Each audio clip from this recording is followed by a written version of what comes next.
We are the Kicks Incorporated. Our COO is Joanne Gonzalez. Our CFO is Robert Martinez, and I am the CEO, Pavita Malani.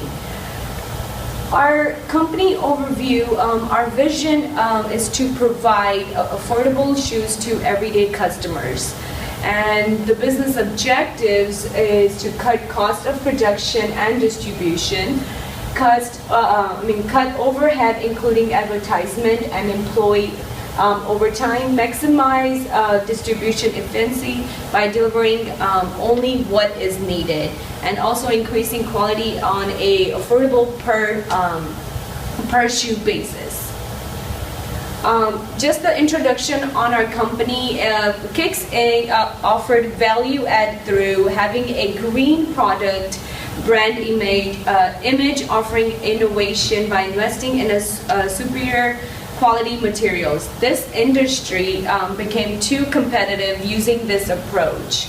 After year 5, we introduced a 3-year plan that would put us on a overall cost for leadership strategy.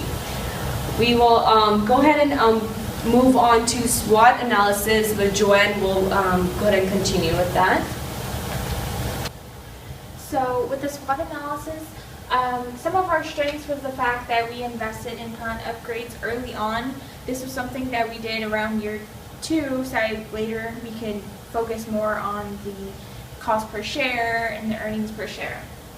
Worker productivity. This is also something that we invested in early on, so we didn't have to worry so much about it later as well. And if we needed to cut costs, not give them bonuses later on, that we could be able to do that. Okay, so with the operating profit margins, we kept this low so later on in the game we could also decrease our market value and still gain income. Minimum liabilities. We were able to buy back stock and also repay our debt, which is why our credit rating ended up so well at the end of the game. Weaknesses. Advertising and celebrity appeal. In the beginning of the game, we tried to focus on advertising, but it didn't work out so well. We found that it actually decreased our profits, so towards the end of the game, we actually decided to cut it significantly. And as far as the celebrity appeal, again, this was something that we tried early on in the game. We tried to bid on celebrities, and I think around year 7, we stopped bidding because, again, we weren't getting anywhere, and we realized that it wasn't really beneficial for us. When it comes to distributing to the Europe Africa warehouse, early on in the game we built a plant in Latin America. One of the things we had wanted to do was build a plant in Europe and Africa, but because we didn't, the cost of shipping to that plant, to that location overseas, cost us a large amount of money. And this is also where the low cash balance came in, because we didn't have a good amount of cash flow coming in throughout the game. We kind of started picking up towards the end of the game. We weren't able to build the Europe Africa warehouse like we had wanted to, like we had done the Latin America one. One of our opportunities was the private label market. This was an opportunity for us because not enough companies were bidding in this market. So because so few were bidding, we actually ended up with the lowest price. So even though we would bid on it, we would still have the lowest competitive price, even though it wasn't our lowest. So the internet segment market, because the market price was 30% over the industry's actual price, whenever we would continuously raise our price, we still ended up the lowest price when it comes to the internet segment, again, because it was so substantial over market price. Threats. When it comes to the private label segment market, the market price was actually so low that we couldn't compete with it.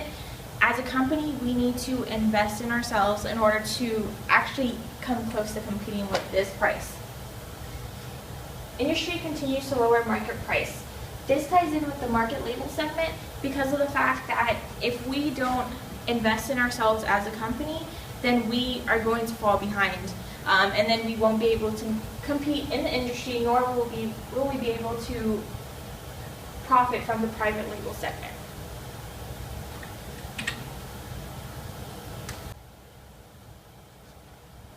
Despite our rough financial start, as you can see, earnings per share has trended upwards in the last 3 years.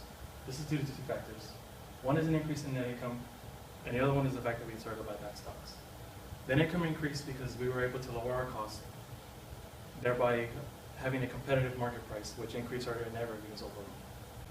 As net revenues increased, we were able to use that spending capital to buy back shares, which raised the per share price up.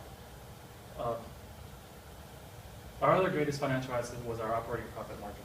As I mentioned earlier, it enabled us to lower our costs. This was because as we lowered the distribution costs, the marketing overhead, the advertising costs, it created a lower per share or per shoe price. This of course allowed us to lower it substantially below market price, which gained us a market share and increased our revenues, as opposed to increasing the price in hopes that people would be willing to spend more on our products. Next slide. We were able to lower our costs, not only by our earlier investments in plant production and upgrades, but we also were able to lower the quality of our shoes, but still maintain a decent quality rating. We lowered employee incentives, but this was counteracted by the fact that most of the defects were taken care of through our upgraded plant production. We also lowered Six Sigma spending. We didn't cut it out completely because we did need some, but we were able to find a decent price that increased our SQ rating, but only increased our per shoe cost by about 50 cents to 75 cents or so. By lowering these costs, it did lower our overall SQ rating, and it kind of hurt our company image, but it was a necessary sacrifice for us to get our company back on our feet. We did have a rough couple of years, but we did turn it around. We do believe we are a viable contender in this market. However, we do have to continue to invest in our company and improve our plant production, or else the market's going to catch up to us. Okay. Our biggest competitors in the industry were Actively Fit and Instead. They had similar market prices. We were still below them. And they had similar SQ ratings. We were above Actively Fit, but we were below Instead. Actively Fit excels in marketing, but they do lack in quality.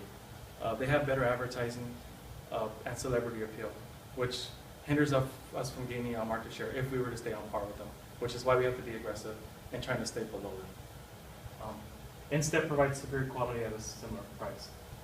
It's kind of similar, except for they're competing with us instead of through just pure advertising. They're actually trying to offer a better product than us.